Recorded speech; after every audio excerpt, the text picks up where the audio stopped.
This is Crescendo, the music philosophy podcast. We have a great show for you today. Today, for our main feature, we have John Seabrook.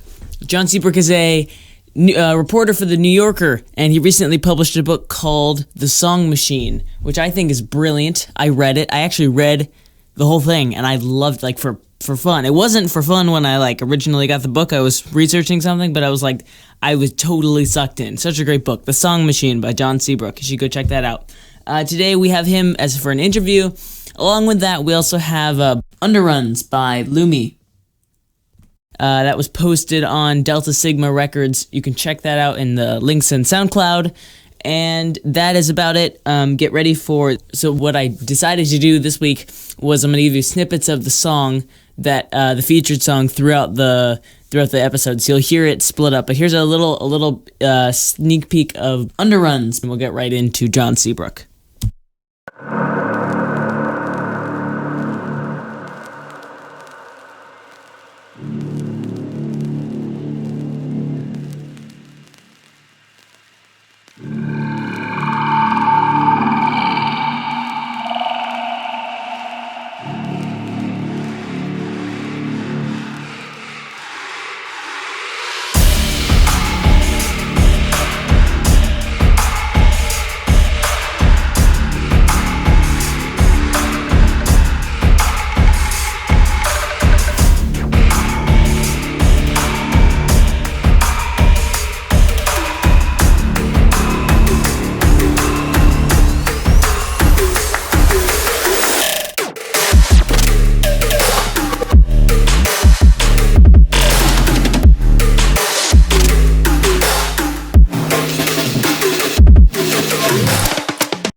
All right, so to kick it off, we have John Seabrook. I asked him what his inspiration for his book was, and I was really interested to hear his answer.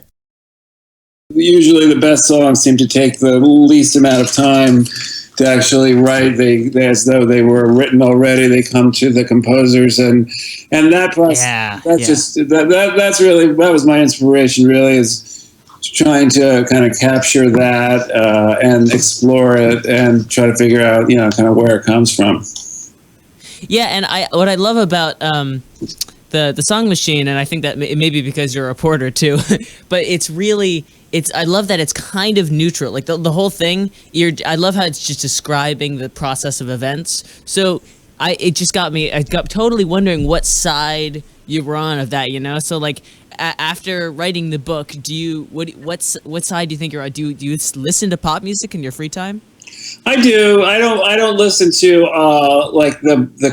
the Backstreet Boys for fun, probably, but I do listen to, of the songs in the book. I would say, or the artists in the book, I would say that I probably listen to Rihanna the most, and I do listen to Rihanna fairly regularly. I don't really listen to, I occasionally listen to a Britney Spears song, like Toxic, maybe. Yeah. There are a couple of pretty good, and I always thought that Hit Me Baby One More Time and Oops, I Did It Again were great songs. I kind of like occasionally I'll hear Since You've Been Gone, and think that is a great song too. But when I'm listening to music, I'm either listening to, for my own pleasure, I guess. I'm either listening to kind of older kind of rock music or, newer kind of hip hop, usually music. Of the new music I listen to, it's mainly hip hop music, I think. So I know this is kind of a dumb question, but everyone does it, I think. You listen to what music you like, right? You listen to the music that you actually enjoy listening to. Yeah. Am I right? Yeah. I listen to music for work too, so I listen to music for different reasons. But I'm saying like for work, when I was doing the book, I was in, my pop phase, basically the music that I really listened to, the way my son listens to pop music, was music from 40 years ago or something, 30 years ago. I don't have the same kind of relationship to pop music, today as I did when I was a teenager, obviously. I don't think anybody really does when you get to a certain age. It really, your relationship with music really changes, I think, as you grow older. But I still definitely, I mean, I'm super interested. The reason I'm interested in hip hop mainly is I'm interested in production. I think I'm interested in styles of production and new sounds. It's very inventive that way, particularly the young producers. I just did a piece in the New Yorker about a young hip hop producer, and I just think those guys are super creative, so. So you think that the hip hop genre is kind of where all the create, because I always talk about like there's these, I do a lot of writing, so I always talk about how even these trends come and go in the music industry, and how the trends come, but what really sticks is the creative stuff, the stuff that's actually interesting to listen to. So do you think that hip hop is where that's going?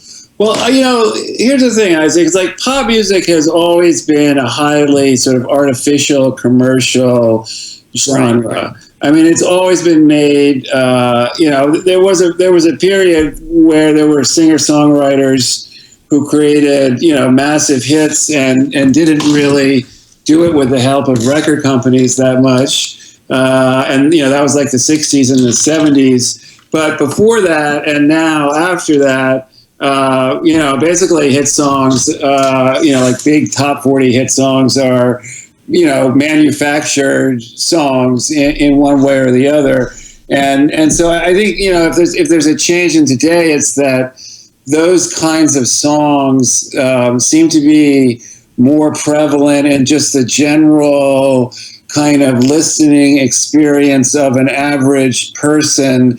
Like top 40 radio, which used to maybe sort of like hit, a certain like 35-40% of the listening public, has found ways, I think, to find 60 or 70%, partly because now you hear the songs not just on the radio, but when you go to a ball game or in a commercial. I mean, it used to be kind of a fairly significant stigma against selling your song to a commercial, to a car commercial or something, but that basically has disappeared. So it's not surprising to hear songs that are hits on the radio on commercials simultaneously. I noticed "Fight Song," that Rachel Platten song, is like that. So, I think when you look at a lot of this stuff, one big way to look at it, one sort of overarching kind of way of conceptualizing this stuff is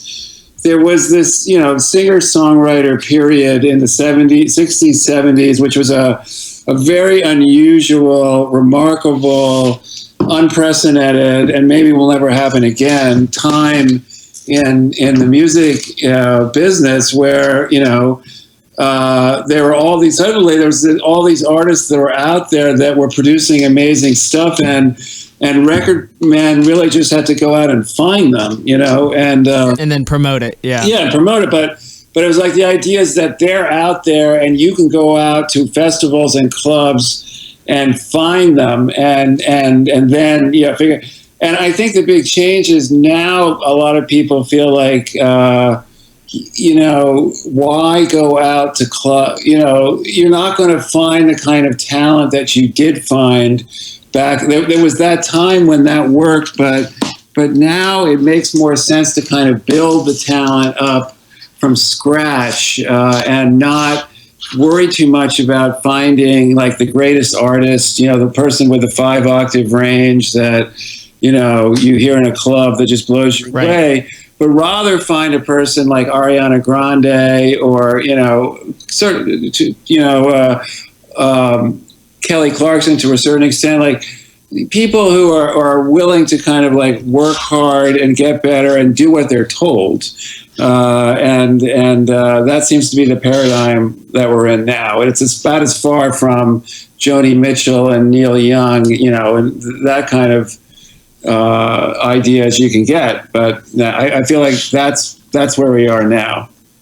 Yeah, that's a really interesting perspective, because I've never really thought about it that way, because what I've always thought was that now these record companies, or the record companies don't really exist that much anymore, but like what's left of them kind of pick out talent that's already, I've always thought that it's like talent that's already there, they come and take and then kind of like make into their own and then take the money off of them. But that's an interesting perspective, that it's more not like about the music. It's more about they find the profiles, like they find the things that are going to really push, like you're gonna like you see like Katy Perry, like as she's like an icon. Like she's not just a musician; she's an icon, and I think that's really interesting. I've never heard of that before but it just makes so much sense. Like it makes more sense to find someone to build them up from scratch who is going to be hardworking or whatever, and can do all that in one go, like have all the promotion and stuff. But then, of course, there's going to be other people that are looking for something else in music and are never going to like something that is manufactured and built up like that, and so.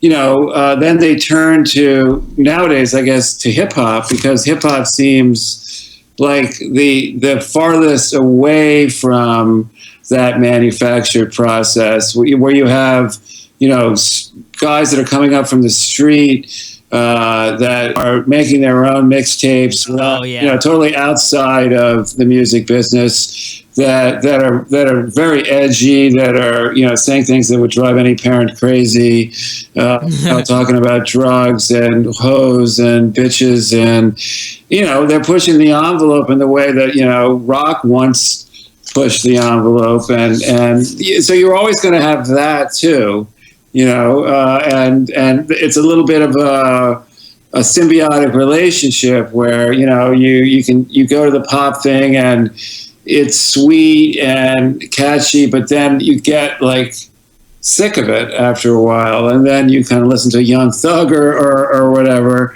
and then kind of balance it all out that way, I think. Yeah, and I think it's kind of like a flow of the music industry is just a flow of trends, right? It's just a flow of whatever, and I think that they grasped, like you said, in the 60s and 70s, there was all this talent, this like just raw pop talent that wasn't like tainted by, the record companies like promoted and stuff, but the artists were really the ones who made it, and I think that they took that and then grasped it and commercialized it, and sadly I think that's the way it kind of is going to be for a while. So like you take this hip hop and you can already kind of see how there's like the big artists are being commercialized themselves, like all the big rap stars and stuff, and that to me is a little saddening, because I like the small kind of inspirational just kind of creative stuff that the really small people make. But I think that's gonna continue to happen, like with all if you take a new genre emerges that's like super creative, super innovative, they're saying crazy things, and then it gets commercialized into something that and then once they get sick of it, they move on to something else. And I feel like that's kind of happened for most of the music industry, which is kind of for me it's a bummer, but it's just kind of a flow.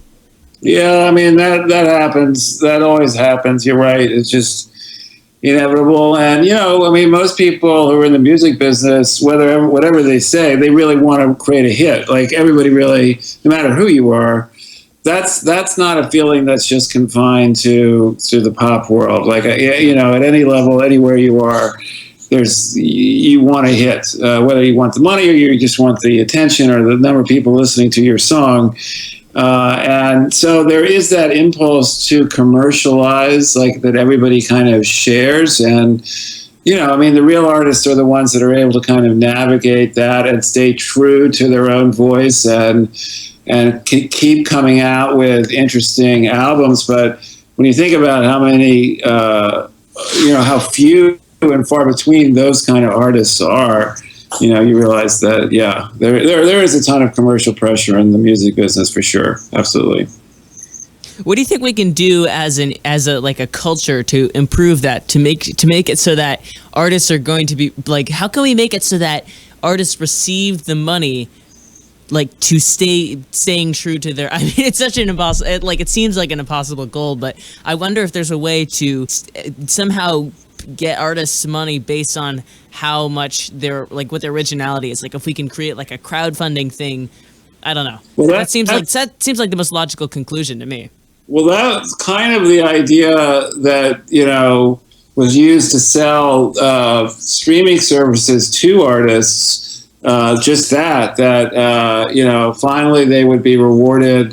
They wouldn't have to swim in the same commercial stream as all the other pop artists, because now they don't have to like be in one record store where there's limited shelf space competing with Michael Jackson, now they're on the unlimited shelf space of the internet, and there'll be audiences for them that they wouldn't have been able to get before. I mean, that's like one of the promises that's very sort of deeply built into the whole Spotify mentality. And, it hasn't happened. It just hasn't. And you can talk about reasons why it hasn't happened. And the labels have a lot of responsibility because they have not been transparent about the kind of fees that they demand from Spotify to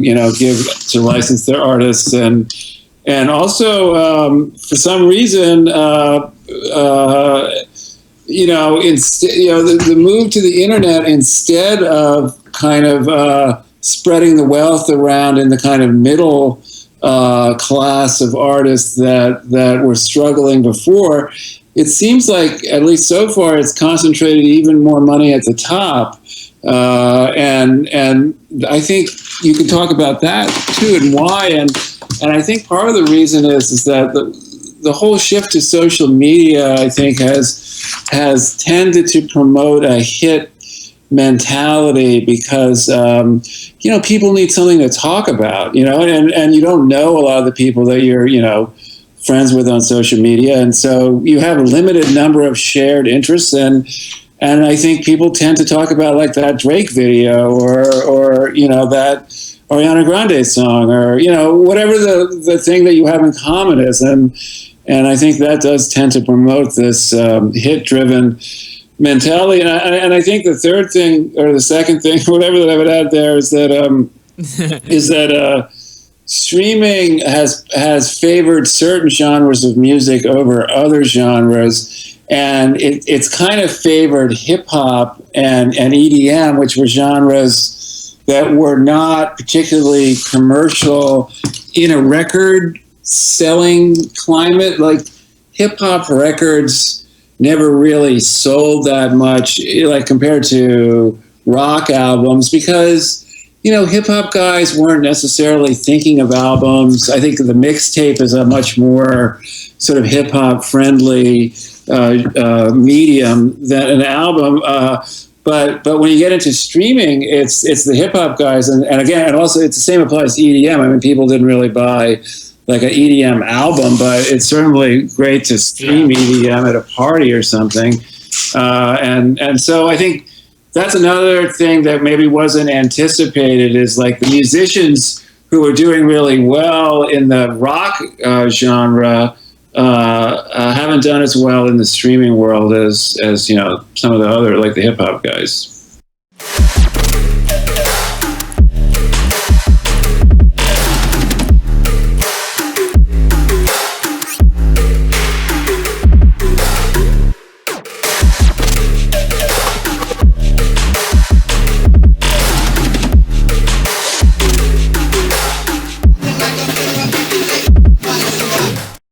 One thing I talked with Graham Cotrain, who's on YouTube, and he had the whole philosophy that the internet is actually it's kind of like an opportunistic thing for a lot of artists, because you can still have the following, and he says it's actually easier to build a following now, except that he said that the following is all that matters now. He said the following is everything. Like, if you have the following, then you can like disperse that to everything. You can disperse that to album sales. You can disperse that to actual people coming to your shows. Right. He said that if you can build that internet audience, that is like the new fans of your label. I don't know. Yeah, I'm sure that's true. And that's the empowering thing about the internet, and certainly in terms of like live shows, you can see how you can make more money that way, because you can get fans to come to your shows that might not have known there was a show in town. That I love that Spotify, if you stream an artist, it'll tell you when that artist is coming to town. Or I think that's brilliant. Yeah, I think that's totally brilliant. There's a lot of great stuff like that. There's so many reasons why it should be working, and yet it isn't working. And yet. And I think another thing that you have to always bear in mind is, like, the music business, when given a chance to fuck something up, usually takes it. Like they fucked up. It's so true. They fucked up Napster. They had a great chance to. They could have. That would have been Spotify if they had been smart. They would have made Napster into Spotify 15 or 10 years before Spotify opened in the U.S. Oh yeah, and they would have owned it. But of course, they did the opposite. They sued and closed down Napster, and so they lost that opportunity. And they consistently failed to capitalize on the promise of digital distribution, even though, and maybe you can feel sympathetic because they're sort of like the first ones that have had to go through this whole ordeal. They've had everything. There used to be physical records. There used to be vinyl, and then there was CDs, and then MP3s, and now there's streams, and all that happened in basically 20 years. And then there used to be record stores, and then they all disappeared. So they've been completely digitized, and yet at every turn they seem to kind of resist. And the latest thing, I think, is exclusives, the practice of making certain artists exclusive to Apple. Apple is, Spotify is very anti-exclusive because it is anti-fan. And Spotify is, they at least try to be pro-fan. Whereas Apple has used these exclusives, the latest being the Frank Ocean exclusive. And, that's just seems like trying to go back to creating using scarcity to create demand, which was the pre-internet business model. And now, they're trying to use the same business model. And I just don't, you get discouraged a little bit with the music business because they just never really seem to be embracing the future, which they have really no choice but to embrace. So anyway, yeah, I hear you. If you could pick one thing that you think would totally fix like the music industry, like what do you think it would be? Like if you could pick one thing to just tweak about anything to try and help it move forward. Somehow the ad revenue, I don't believe that you can do without a free tier. I think Apple's wrong. I think Taylor Swift, I think the notion that that a free tier is bad for artists. I understand that the revenues from free tiers are very from the ad supported from the ad revenues are very low. And if I could fix one thing, it would be that. It would be raising the amount of money that advertising brings in for artists, because I do believe that the free tier keeps people from pirating stuff. And, Frank Ocean, I'm sure there are a lot of people that are out there just going ahead and BitTorrenting, Frank Ocean.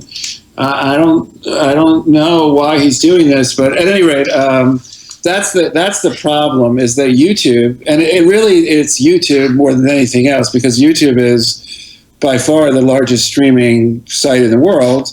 And, there's this amazing statistic from last year that the total amount of money earned by ad-supported streams was less than the revenues from vinyl records last year. So if you add up all of the hundreds and hundreds of millions of streams from YouTube and Spotify and Pandora, well, maybe it's not Pandora, I think it's On Demand, and compare it to vinyl records, there's more vinyl records in this day and age.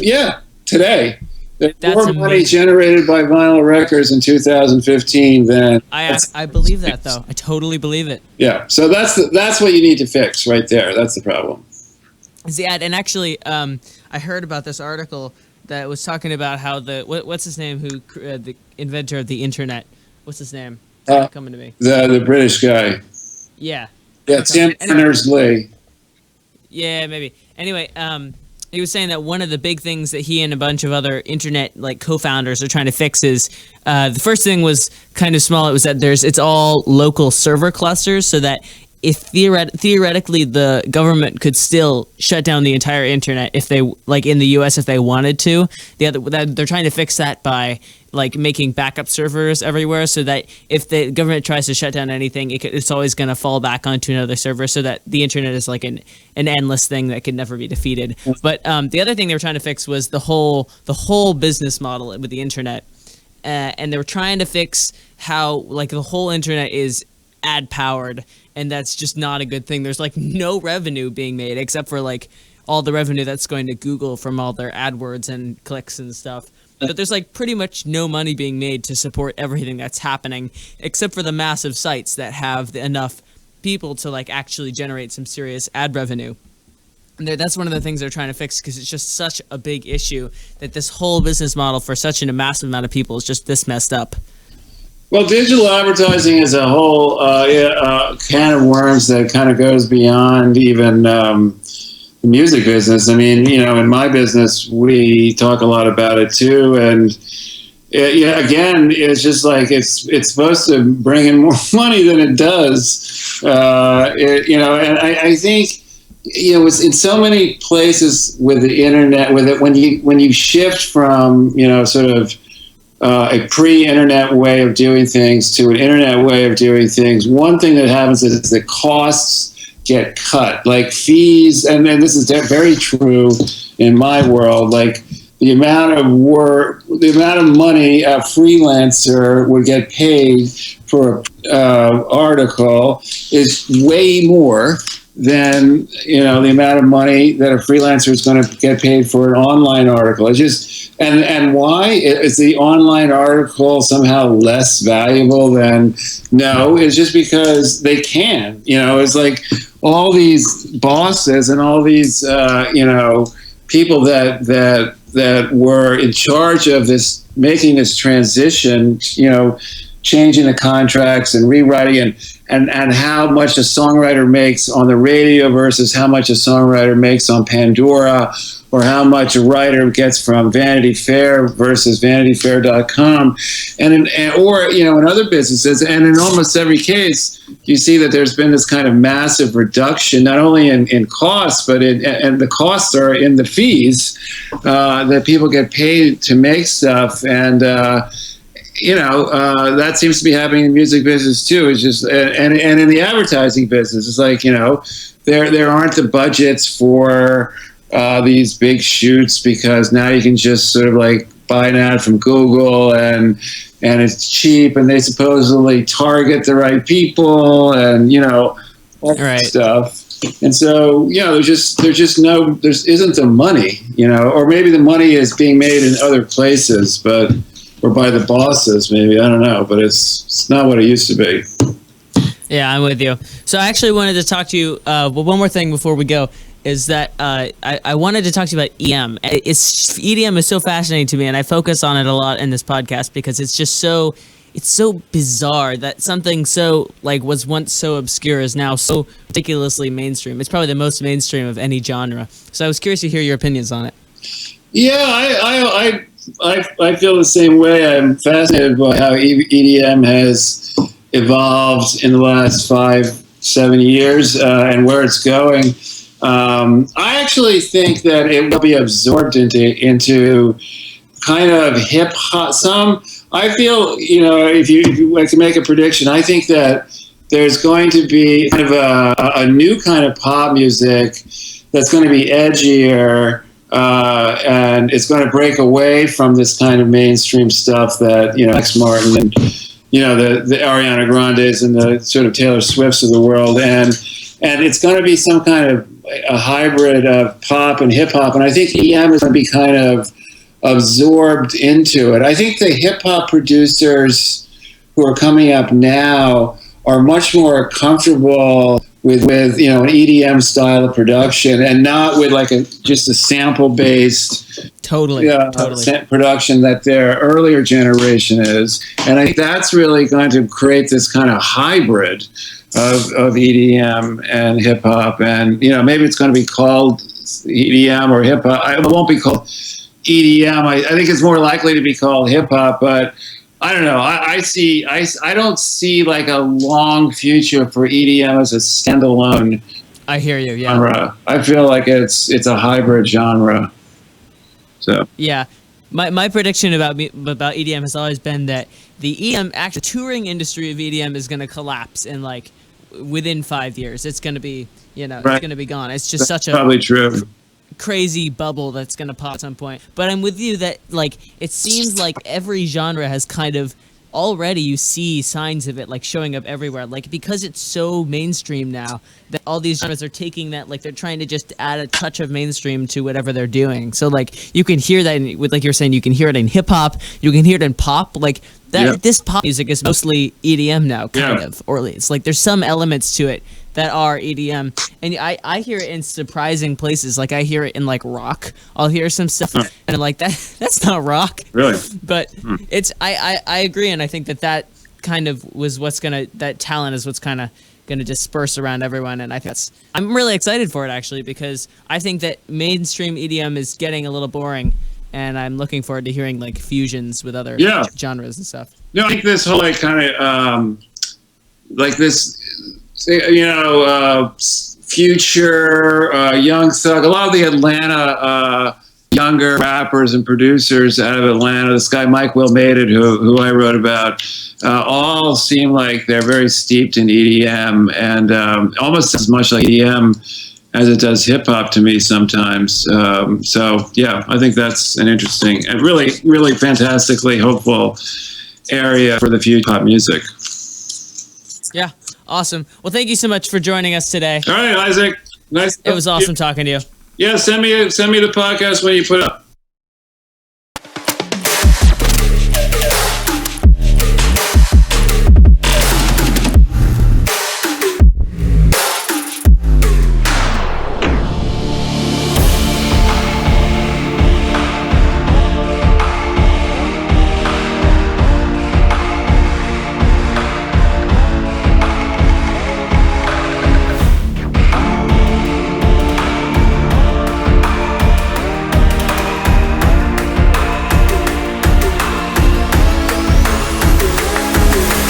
Unfortunately, we weren't able to record Yes It's Music with Critiform this week. It's a bit hectic. The school year just started for both of us, so didn't get a chance to do that. Not a lot of communication.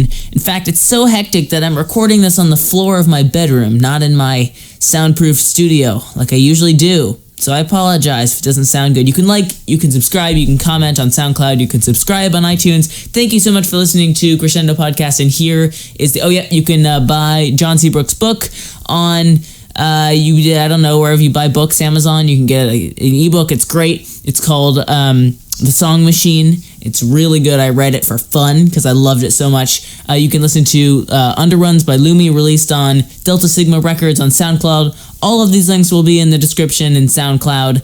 Thank you so much for listening to this week's edition of Crescendo Podcast. And there's a stinger here at the end, the outro of Underruns by Lumi.